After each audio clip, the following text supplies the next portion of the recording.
अस्सलामुअलैकुम नाज़रीन, ए to Z news में खुशामदीद और मैं हूं ईमान Fatima.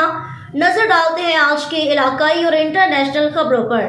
Pakistan DJ sound light vendor association Ahmedpur Sial sound association की खसूसी मीटिंग 18 जुलाई बरोज़ मंगल दोपहर 3 बजे दरबार हक बाउस सरकार पर मुनक्किद हो रही है, जिसमें आल पाकिस्तान की सीनियर क़यादत भी तशरीफ़ ला रही है और अहमदपुर सियाल एसोसिएशन के तमाम मेंबरान से रिक्वेस्ट है वह इस मीटिंग में शामिल होकर मोहब्बत और भाईचारे का सबूत दें।